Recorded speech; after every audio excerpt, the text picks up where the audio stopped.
Avant de parler de ça, je voudrais vous présenter un ami à moi, Loïc.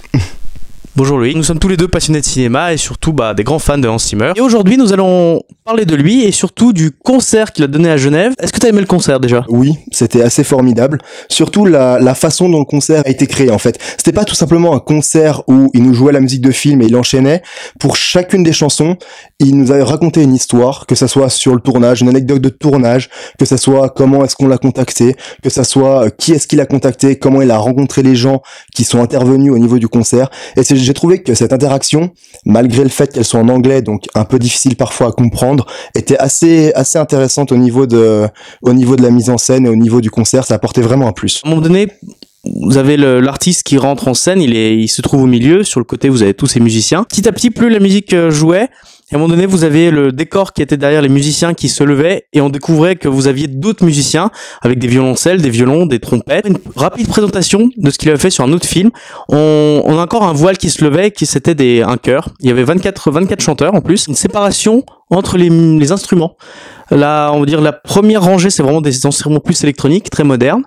La deuxième, c'était plus classique, justement. Et après, vous aviez les chants, le chœur. Mais on a aussi l'impression que les musiques de ces films sont vraiment des personnages à part entière. Oui, c'est un peu ça. Après, c'est quand même un compositeur qui essaye à chaque fois de coller donc avec l'univers du film. Et une chose qui est assez intéressante dans la philosophie d'Hans Zimmer au niveau du cinéma, c'est qu'il essaie toujours de compléter les films.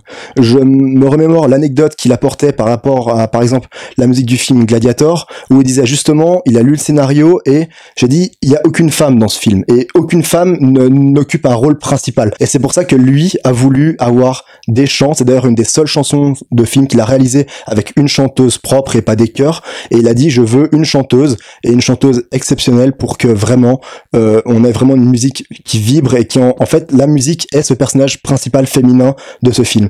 Et à vrai dire, Hans Zimmer, c'est un peu sa philosophie de vraiment d'adapter sa musique au film et d'avoir vraiment une musique qui apporte quelque chose au film. On n'a pas de grand film sans une grande musique. Et Hans Zimmer adapte sa musique au film et fait d'un film normal un grand film. Une des questions qu'on se posait vraiment beaucoup, c'est comment est-ce qu'il faisait ses musiques et avec qui il travaillait.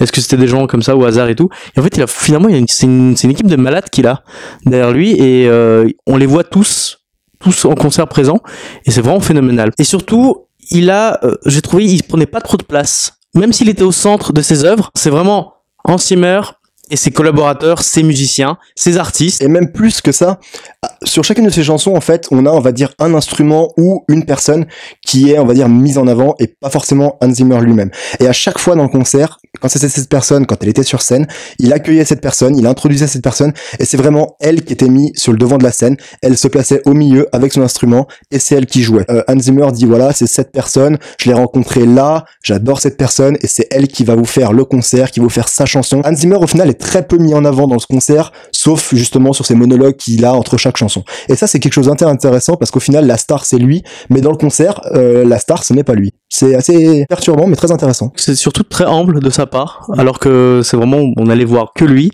et on voit vraiment que c'est un travail d'équipe. Quand les musiciens y jouaient, on voyait vraiment qu'ils avaient de la passion dedans, ils mettaient tout leur cœur, toute leur énergie. Hans Zimmer, des fois, il se baladait sur scène, c'était tellement drôle. À un moment donné, il jouait sur du piano, il se lève, il commence à applaudir tous ces musiciens où il y a des gars, ils jouent de la guitare, il chope une guitare, et commence à jouer avec eux. Petite chose négative que j'ai trouvé, que si on reconnaît pas les sons, si on n'a pas le programme, on sait pas en fait ce que c'est. À aucun moment, parce que vu que c'est pas des chansons, mais des musiques de films, faut qu'on remémore tous les films, faut qu'on ait vu tous ces films pour se mémorer.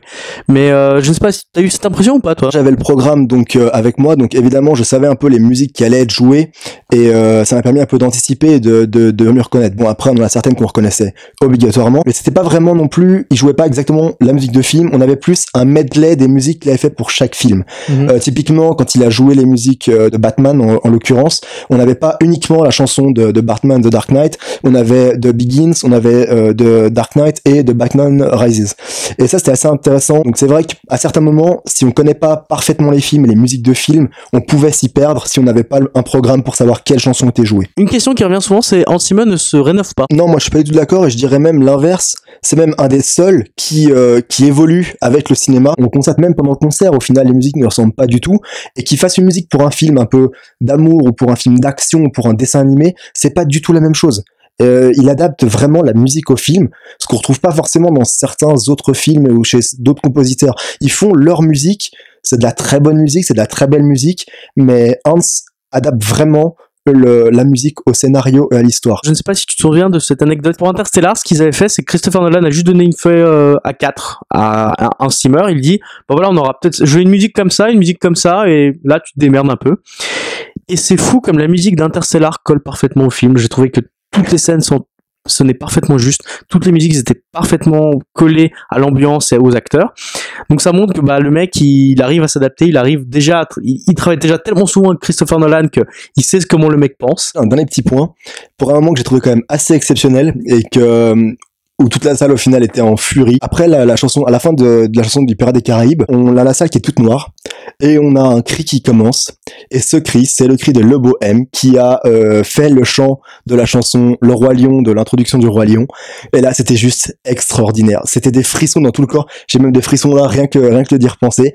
Et c'est vraiment la personne qui a fait la bande originale du film, donc avec lui, qui est un de ses amis, qui était venu pour le concert. Un moment assez exceptionnel de pouvoir le rencontrer parce que c'est vrai que si on peut en retenir une de la carrière de Hans Zimmer, c'est quand même celle-là. Si vous avez l'occasion de le voir, foncez. Sinon, peut-être qu'il y aura un version DVD qui va sortir bientôt, je pense. Il promettait quelque chose qui montrait le concert. En tout cas, ce sera difficile parce que vu les éclairages qu'il y a, je ne sais pas comment ils vont le filmer, le gars. Voilà, écoutez, merci beaucoup et à très bientôt. Ciao.